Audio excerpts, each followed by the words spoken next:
Sa gjëra humbasin duke nxituar në jetë një eksperiment social.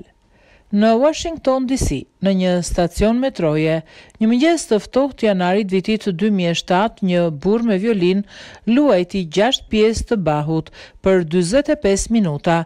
Gjatë asaj kohe, përafërsisht 2000 njerëz kaluan nëpër stacion, shumica prej tyre rrugës për në punë.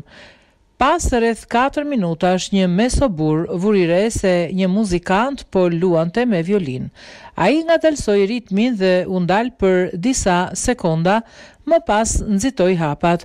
Rreth 4 minuta më vonë violinisti mori dollarin e parë. Një gruaja hodhi parat në kapel dhe pa u ndalur vazhdoi të ecte. Në minutën e 6, një i ri u mbështet pas murit për ta dëgjuar pastaj pa orën dhe filloi sërish të ecte.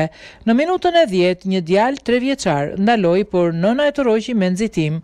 Fëmia u ndal për të parë sërish violinistin, por nëna e tërhoqi më fort dhe fëmia vazhdoi të ecte duke kthyer kokën pas gjatë gjithë kohës. Ky veprim u përsërit nga disa fëmijë të tjerë, por çdo prind pa përjashtim i detyroi fëmijët të ecnin me shpejtësi. Në minutën e 45, muzikanti vazhdoi të luante. Vetëm 6 persona ndaluan dhe e dëgjuan për një kohë të shkurtër. Rreth 20 prej tyre i dhan para, por vazhduan të ecin me ritmin normal. Burri mblodhi gjithsej $32. Pas një ore, ai mbaroi së luajturi dhe raheshtja. Askush nuk e vuri re dhe askush nuk duar trokiti. Nuk ishte fare mirënjohje, askush nuk e dinte. Por violinisti ishte Joshua Bell, një nga muzikantët më të mëdhenj në botë. Ai luajti një nga pjesët më të ndërlikuara të shkruara ndonjëherë, me një violin me vlerën e $5.5 milion.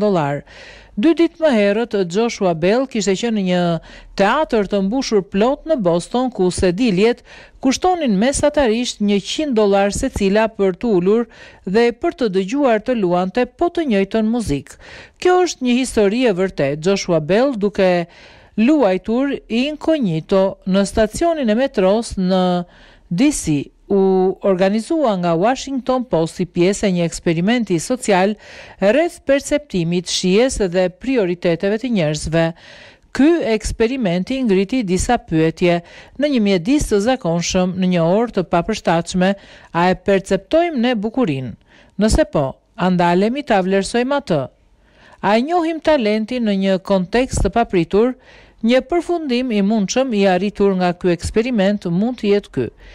Nëse nuk kemi një moment për të ndalur dhe për të dëgjuar një nga muzikantët më të mirë në botë, duke luajtur muzikën më të mirë të shkruar ndonjëherë, me një nga instrumentat më të bukura të bërë ndonjëherë, sa gjëra të tjera humbasim teksa nxitojmë në jetë?